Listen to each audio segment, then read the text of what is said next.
పత్రికా స్వేచ్ఛ అనేది ప్రజాస్వామ్య మనుగడకి అతి ముఖ్యమైనది. సో, ఆ పిక్చర్ చూసారా? నేను క్రియేట్ చేశానది. ఆర్టిఫిషియల్ ఇంటెలిజెన్స్ టూల్స్ వాడి నేను వాడిన tool Trump face పెట్టనీయలేదు.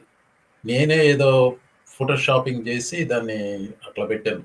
So, he can come after me for doing that. ఇది డీప్ ఫేక్ అనొచ్చు, ఏదైనా అనొచ్చు. నేను ఎమర్జెన్సీలో పత్రికా స్వేచ్ఛకి వ్యతిరేకంగా ఇందిరాగాంధీ చేసిన దానికి నాటుకున్న బీజం అప్పట్లో అది పాత్రికేయులను చాలా మందిని నిర్బంధించింది ఇందిరాగాంధీ. సో ట్రంప్ ఉభయ సభలను ఉద్దేశించి చేసిన ప్రసంగంలో ఉన్న అబద్ధాలను, ప్రగల్భాలను, గిల్లి కెలకడాలను ఎద్దేవా చేస్తూ ఒక వీడియో పెట్టాను. అది పార్ట్ 1. ఈ రెండవ భాగంలో అదే ప్రసంగంలో తను చేసిన సీరియస్ అంశాలు అనిపించిన వాటి గురించి ఫోకస్ చేస్తూ ఈ భాగంలో పెడుతున్నాను. అదేంటో చెప్పే ముందు ఒక ముఖ్యమైన విషయం ఏంటంటే, అది నేను ఏ కోణం నుంచి వస్తున్నాను అనేది చెప్పాలి. నేను ఒక ఐడియలిస్ట్ అండి. గాలివాటు గమనం నాకు చేత కాదు. నా సిద్ధాంతాలకు వ్యతిరేకంగా ఇది లాభం వస్తుంది అని ఎవరన్నా చెప్తే నా సిద్ధాంతాలకు వ్యతిరేకంగా ఉంటే నేను చేయను. ఉదాహరణకు చెప్పాలంటే నేను సిగరెట్ స్టాకుల్లో ఎప్పుడూ ఇన్వెస్ట్ చేయను. ఎందుకంటే అది హానికరం, ఆరోగ్యానికి హానికరం, అది నమ్ముతాను. So this is where I am coming from. ఇక్కడ నేను చెప్పదలుచుకున్న సిద్ధాంతం ఏంటంటే పత్రికా స్వేచ్ఛ అనేది ప్రజాస్వామ్య మనుగడకి అతి ముఖ్యమైనది. నేను ఎమర్జెన్సీలో పత్రికా స్వేచ్ఛకి వ్యతిరేకంగా ఇందిరాగాంధీ చేసిన దానికి నాటుకున్న బీజం అప్పట్లో అది పాత్రికేయులను చాలా మందిని నిర్బంధించింది ఇందిరాగాంధీ. సో అప్పటి నుంచి ఉన్నది, నాకు చిన్నప్పటి నుంచి ఉన్నది. ఇది ఇప్పుడు నిన్న మొన్న అమెరికాకు వచ్చినప్పుడు వచ్చింది కాదు. సరే, ఈ పత్రికా స్వేచ్ఛకి ఏ రకంగా భంగం వస్తుంది, అది ట్రంప్ ఇచ్చిన స్పీచ్ లో ఏ భాగం నన్ను ఈ రకంగా ఉత్తేజపరిచింది అనే దానికి చెప్పే ముందు ఒక చిన్న బ్యాక్గ్రౌండ్ చెప్పాలి. ఆ నేపథ్యం ఏంటంటే, బై ద వే ఇదే అంశాలు ఇంతకు ముందు కొన్ని వీడియోల్లో మాట్లాడాను, కానీ అవి ఎంత ముఖ్యమైనవి అంటే ఒకసారి మళ్ళీ మననం చేసుకోవడం ముఖ్యం. మీకు అక్టోబర్లో వాషింగ్టన్ పోస్ట్ ప్రెసిడెన్షియల్ ఎలక్షన్లో ఎండోర్స్మెంట్స్ చేయలేదు అన్న విషయం మీకు గుర్తుంటుంది. అది కొన్ని దశాబ్దాల ఆనవాయితీకి అలా ఆటంకం వేసేసారు. అది అక్కడ మీకు స్క్రీన్ మీద కనపడేది దానికి సంబంధించిన వాళ్ళ పాలసీని ఎక్స్ప్లెయిన్ చేస్తూ పబ్లిషరు, చీఫ్ ఎడిటర్ రాసిన ఎడిటోరియల్ అది. తర్వాత నవంబర్లో ట్రంప్ గెలిచిన తర్వాత డిసెంబర్లో వచ్చిన వార్తలకు సంబంధించి ఒక కార్టూన్ వాషింగ్టన్ పోస్ట్ లో వేయబోతే అది వేయటానికి నిరాకరించింది వాషింగ్టన్ పోస్ట్. ఆ కార్టూనిస్ట్ అమ్మాయి she quit Washington Post, she started her Substack. ఆ కార్టూన్ సారాంశం ఏంటంటే, ట్రంప్ విగ్రహం ముందు మోకరిల్లింది మిక్కీ మౌస్, ఆ డబ్బు మూటలు అందిస్తున్న వాళ్ళు billionaires, Jeff Bezos, mark Zuckerberg అనేది. సో ఆ కార్టూన్ వేసి ట్రంప్కి ఆగ్రహం తెప్పించడం ఇష్టం లేక ఆ కార్టూన్ వేయదలుచుకోలేదు.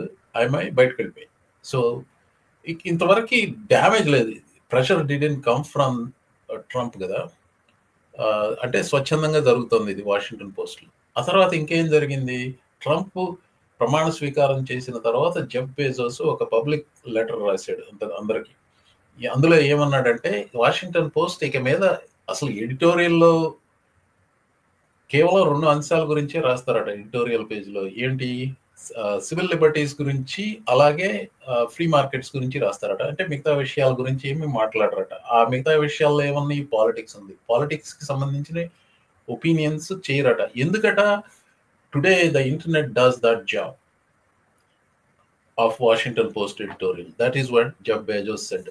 తెలుగులో చెప్పాలంటే, రాజకీయాలపై మా అభిప్రాయాలు చెప్పం, ఎందుకంటే ఇంటర్నెట్ ఆ పని చేస్తుంది కాబట్టి అనేది. అంటే ఇది స్వచ్ఛంద దివాళా వాషింగ్టన్ పోస్ట్. వాళ్ళంతటా వాళ్లే తీసుకున్న నిర్ణయాలు. ఎందుకు, ట్రంప్కి ఎదురుగా వెళ్ళటం ఇష్టం లేక.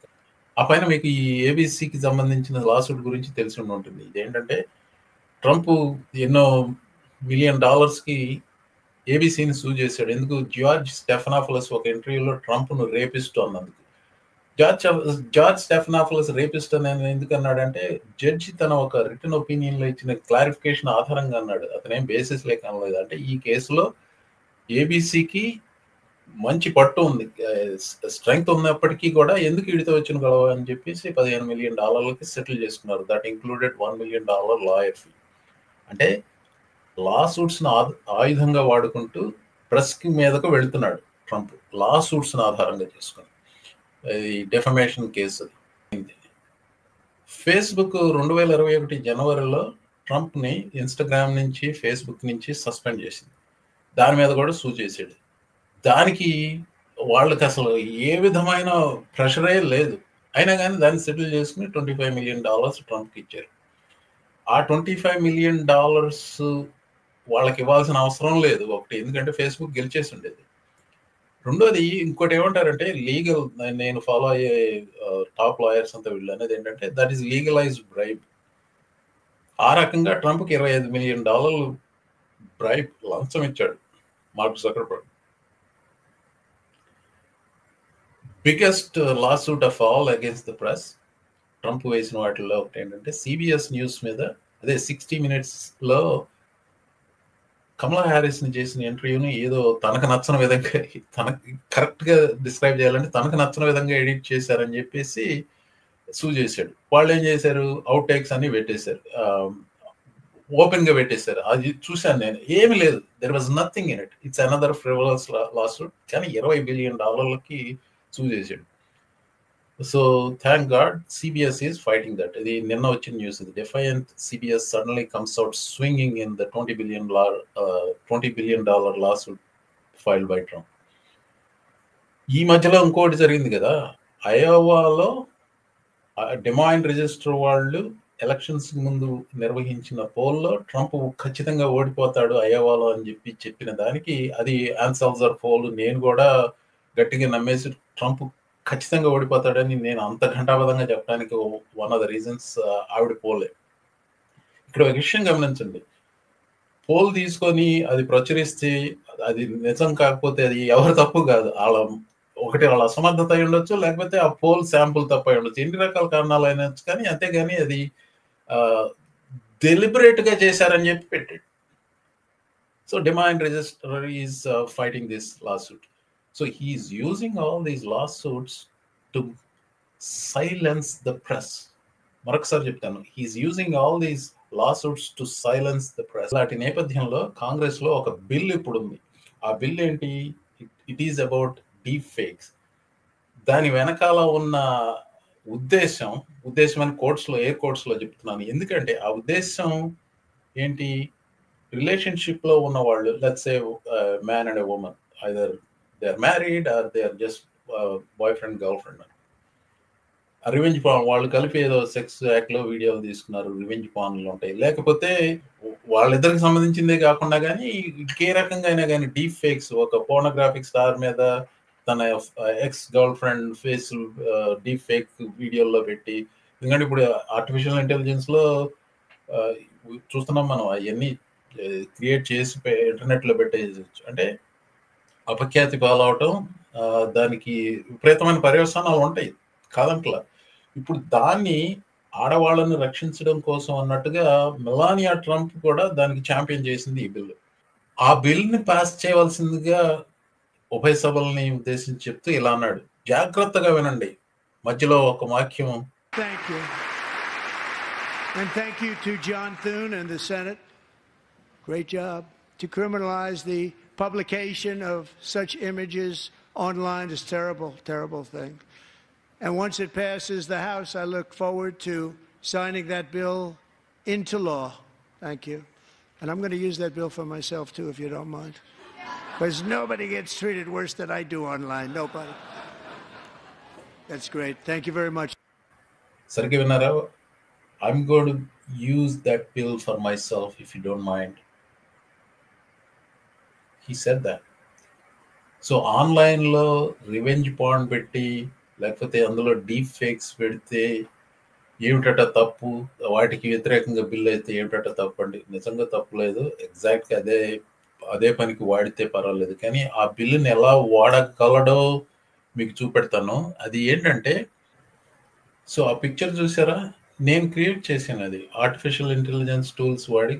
నేను వాడిన టూల్ ట్రంప్ ఫేస్ పెట్టనీయలేదు, నేనే ఏదో ఫోటోషాపింగ్ చేసి దాన్ని అట్లా పెట్టాను. So he can come after me for doing that. ఇది డీప్ ఫేక్ అనొచ్చు, ఏదైనా అనొచ్చు, హీ కెన్ డూ దట్. అలాగే ఏదైనా కానీ, ఏ రకమైన క్రియేటివ్గా ఏది చేసినా కానీ ఆ బిల్లు వాడుకొని he can go after press. That is what is going to happen. ఇంకోటి ఇదే స్పీచ్లో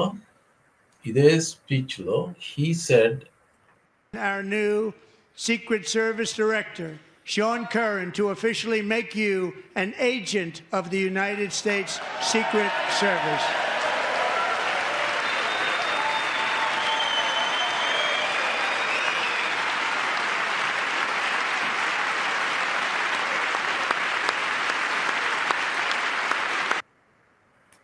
I'll spare you all those applause అండి. అతను డీజే అనే 13-year-old క్యాన్సర్ సర్వైవర్ కిడ్. ఈ ట్రంప్ పెద్ద షోమెన్ కదా, ఇట్లా state of the union type of address లో తీసుకుని వచ్చి he makes a show and then tries to draw applause. Clearly all the Republicans are on board. Democrats ఏం చేయలేదు. Part 1 లో పెట్టాను, డెమోక్రాట్స్ లేచి నిలబడి చప్పట్లు కొట్టలేదని ఏడ్చాడు దానికి. ఎనీవే, అది కాదు మెయిన్ పాయింట్, దాన్ని ఎద్దేవా చేయొచ్చు. కానీ what he did after this happened ఏమైంది? Nicole Wallace on MSNBC said this. But I think this was a lesson in finding one thing that you let yourself feel. And I let myself feel joy about DJ. And I hope he's alive for another, 95 years, right? And I hope he lives and the life he wants to live. He wants to be a cop. He knows what he wants to do. And maybe when you have childhood cancer, that crystallizes for you. And I hope he has a long life as a law enforcement officer. But I hope he never has to defend the United States Capitol against Donald Trump's supporters. And if he does, I hope he isn't one of the 6 who loses his life to suicide.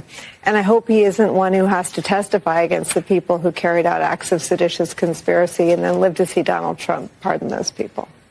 అందులో మీకు ఏమైనా తప్పు కనపడిందా? ఏముంది? I hope he doesn't have to be the one that defends the Capitol against Trump's goons. So she was just making a hypothetical case.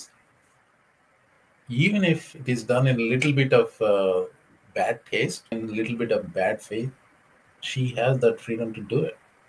Freedom of press, for God's sake. Here is what he has to say about that bit. I've never been a fan of hers, and she's not very talented.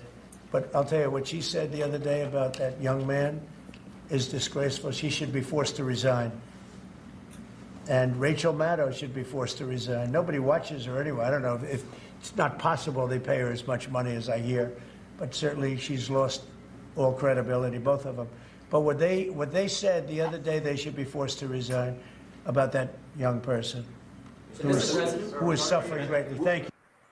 So, Vinara, they should be forced to resign. He's actually speaking about what he's doing right now behind the scenes. He's forcing NBC and MSNBC to fire them, or else he's going to come after them. Whether he's doing it indirectly or he's doing directly through that video, it's irrelevant. But that is his intent. So nobody should say any goddamn thing about this asshole. That is what he is up to. Well, Mohan, meeku enduku inta baada? No, I can stay in my basement and then listen to music, do whatever. But important thing is, I want to make you aware of all these things. That's why I'm doing this. One last thing, if that is not chilling enough, close attention to what he is telling to Chief Justice Roberts. Jagrattaga vinandi. Again, thank you again. Won't forget. So good. Yeah, so good, sir. Thank you. Did you catch that? He was shaking hands with Chief Justice Roberts and he said, thank you again. Thank you again. We won't forget. We won't forget what? There has to be a brick wall between the third branch of the government, which is the judiciary, and the second branch of the government, which is the executive branch. That wall is broken. Be afraid, very afraid. If you thought things are bad now, things are going to get worse, a lot worse. Pay attention. Tasmat Jagrata.